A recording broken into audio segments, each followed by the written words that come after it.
আজি আমি অষ্টম শ্ৰেণীৰ এটা চলকযুক্ত এক ঘাতৰ সমীকৰণৰ অনুশীলনী 2.2 আলোচনা কৰিম। আমাৰ প্ৰথম কুৱেশ্যনটো দিয়া আছে দুটা সংখ্যা 5:7 আছে।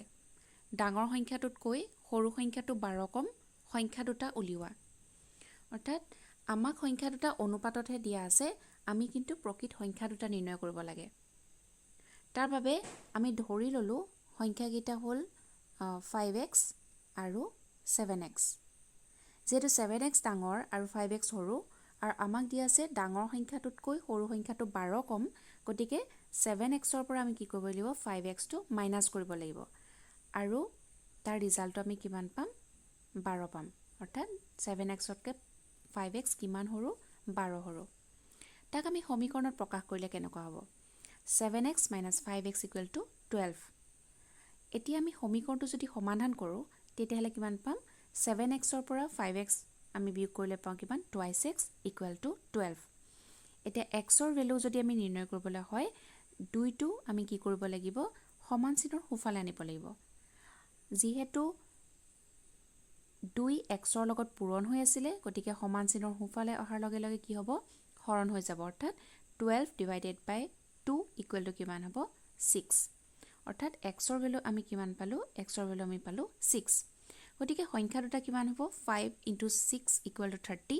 অৰ্থাৎ 5x যিহেতু সংখ্যাকেইটা আমি ধৰিছিলোঁ, গতিকে 5ৰ লগত আমি কি কৰিম 6 পূৰণ কৰিম। অৰ্থাৎ xৰ ঠাইত আমি 6 বহাম আৰু ৰিজাল্ট পাম কিমান 30। আৰু একেধৰণে আমি 7ৰ লগত কি পূৰণ কৰিম 6 পূৰণ কৰিম। অৰ্থাৎ xৰ ঠাইত আমি কি বহাম 6 বহাম, তেতিয়াহ'লে আমি ৰিজাল্টটো কিমান পাম 42। গতিকে নিৰ্ণয় সংখ্যাকেইটা কিমান হ'ব এটা হ'ব 30 আৰু এটা হ'ব 42। আমি নেক্সট কুৱেশ্যনলৈ আহোঁ। নেক্সট কুৱেশ্যনত দিছে তিনিটা ক্ৰমিক যুগ্ম সংখ্যাৰ যোগফল 48। সংখ্যাকেইটা কি হয় তিনিটা ক্ৰমিক যুগ্ম সংখ্যা। আমি তিনিটা ক্ৰমিক যুগ্ম সংখ্যাৰ যদি উদাহৰণ লওঁ তেতিয়াহ'লে কি পাম 2 পাম 4 6। আমি যদি ক্ৰমিক তিনিটা যুগ্ম সংখ্যা লওঁ তেতিয়াহ'লে আমি ধৰি লওঁ x + 2 আৰু x + 4। আমাক কৈছে যে যুগ্ম সংখ্যাকেইটাৰ যোগফল 48। গতিকে কি কৰিব লাগিব আমি এই গোটেইকেইটা যোগ কৰিব লাগিব আৰু যোগ কৰি তাৰ ৰিজাল্ট কিমান পাব লাগিব 48 পাব লাগিব। তাক যদি আমি সমীকৰণত প্ৰকাশ কৰোঁ কেনেকৈ হ'ব দিয়া আছে x + 2 + x + 4 = 48। আমি ব্ৰেকেট উঠালে কিমান পাম আমি এনেধৰণে লিখিব পাৰোঁ। এতিয়া ইয়াত তোমালোকে চোৱা ইয়াত x কেইটা আছে 1 2 3টা, গতিকে কিমান হ'ব 3x পাম। ইয়াত আহিলে 2 আৰু 4, 2 × 4 কিমান হ'ব 6। গতিকে 3x + 6 = কিমান হ'ব 48। এতিয়া 3x এটা ছাইডে ৰাখি আমি সমান চিনৰ সোঁফালে যদি 6ক লৈ আহোঁ তেতিয়াহ'লে কিমান পাম 48 - 6। কাৰণ আমি জানো যে সমান চিনৰ বাওঁফালৰ পৰা যদি সোঁফালে আনো তেতিয়াহ'লে যোগটো কি হ'ব বিয়োগ হ'ব। গতিকে +6টো কিমান পালোঁ -6 পালোঁ। চ' কি হ'ব 3x = 42। অৰ্থাৎ 48ৰ পৰা 6 বিয়োগ কৰিলে কিমান পাম 42 পাম। এতিয়া আমাক xৰ ভেলু নিৰ্ণয় কৰিব লাগে, গতিকে xক আমি বাওঁফালে ৰাখি 3টো ক'লৈ লৈ আহিম 42লৈ লৈ আহিম। অৰ্থাৎ 42ৰ ওচৰলৈ লৈ আহিম। যিহেতু xৰ লগত 3 পূৰণ হৈ আছিলে, গতিকে 42ৰ লগত কি হ'ব হৰণ হ'ব। 42 × 3 আমি কৰিলে কিমান পাম 14। গতিকে সংখ্যাকেইটা কি হ'ব এটা হৈছে x, গতিকে xৰ ভেলু আমি পালোৱেই, ডাইৰেক্ট 14 আমি বহাব পাৰোঁ। x + 2 অৰ্থাৎ 14 + 2 কিমান হ'ব 16 আৰু এটা আহিলে x + 4 অৰ্থাৎ 14 + 4 কিমান হ'ব 18। গতিকে ৰিজাল্ট আমি কিমান পালোঁ সংখ্যাকেইটা হৈছে 14, এটা হৈছে 16 আৰু এটা হৈছে কিমান 18। আমি নেক্সট কুৱেশ্যনলৈ আহোঁ। যদি 17,500 টকা 3জন মানুহক 1:2:4 ভগাই দিয়া হয় তেন্তে প্ৰত্যেকে কিমান টকা পাব। ইয়াত আমাক মুঠ টকা দিয়া আছে কিমান 17,500 আৰু কেনেকৈ ভাগ কৰিছে 1:2:4।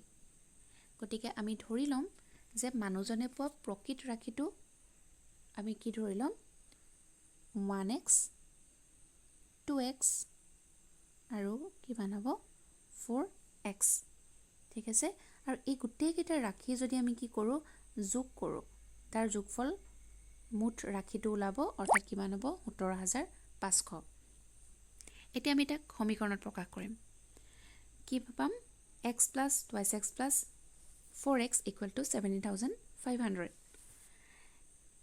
আমি যদি এইকেইটা যোগ কৰোঁ x plus twice x plus 4x কিমান পাম 7x পাম তো 7x equal to কিমান হ'ব 17,500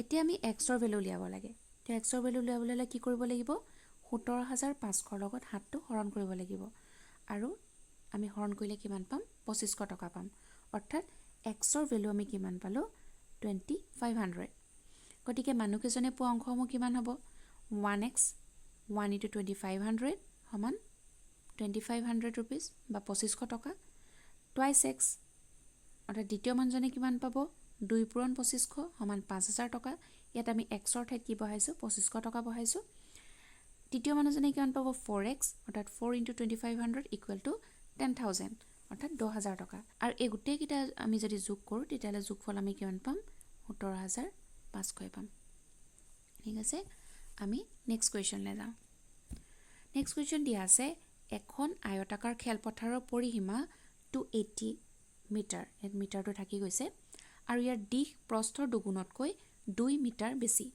গতিকে খেলপথাৰৰ দিশ আৰু প্ৰস্থ উলিয়াব লাগে গতিকে আমি নিৰ্ণয় কি কৰিব লাগে দিশ আৰু প্ৰস্থ আৰু আমাক কি দিয়া আছে পৰিসীমা দিয়া আছে আৰু লগতে কি দিয়া আছে আমাক কৈছে যে দিশ প্ৰস্থৰ দুগুণতকৈ 2 মিটাৰ বেছি গতিকে প্ৰথমতে আমি কি মনত পেলাব লাগিব আয়তৰ পৰিসীমা মনত পেলাব লাগিব আয়তৰ পৰিসীমাটো কি আছিল 2 পূৰণ দিশ যোগ প্ৰস্থ আৰু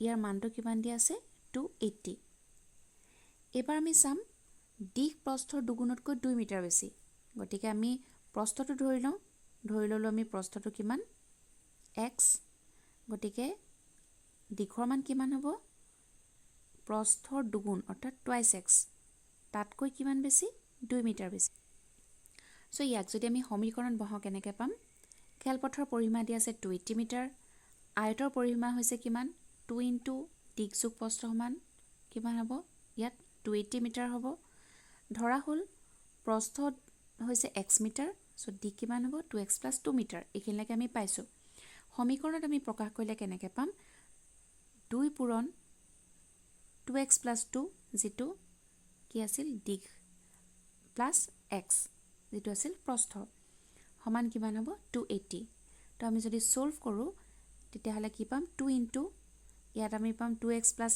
x যেহেতু আছে গতিকে 3x plus 2 equal to 280 ঠিক আছে এতিয়া আমি কি কৰিম ইয়াত দিয়া আছে 2 into 3x plus 2 গতিকে 2 3 গুণ কিমান হ'ব 6 হ'ব অৰ্থাৎ 6x অৰ্থাৎ 2 into 3x তাৰ ভ্যালুটো আমি কিমান পাম 6x পাম প্লাস 2 into 2 গতিকে কিমান হ'ব 4 equal to 280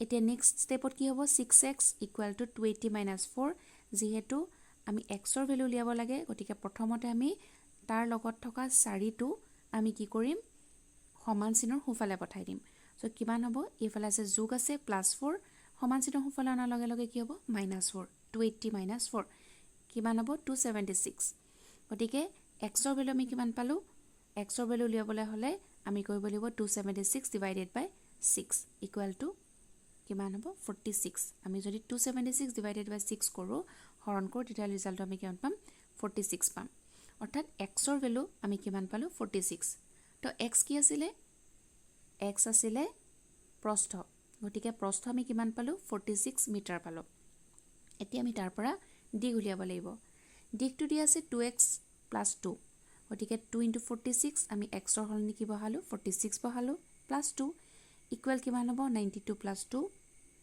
ৰিজাল্ট আমি কিমান পাম 94 মিটাৰ সো লেংথটো আমি কিমান পালো 94 মিটাৰ পালো আৰু প্ৰস্থটো আমাৰ অলৰেডি ওলাইছে কিমান হ'ব 46 মিটাৰ তো এইকেইটা আছিল কোৱেশ্চন নম্বৰ 1 ৰ পৰা কোৱেশ্চন নম্বৰ 4 লৈকে পিছৰ যিখিনি কোৱেশ্চন আছে এইখিনি মই পৰ্যায়ক্ৰমে নেক্সট পাৰ্টত তোমালোকক কৰি গৈ থাকিম থ্যাংক ইউ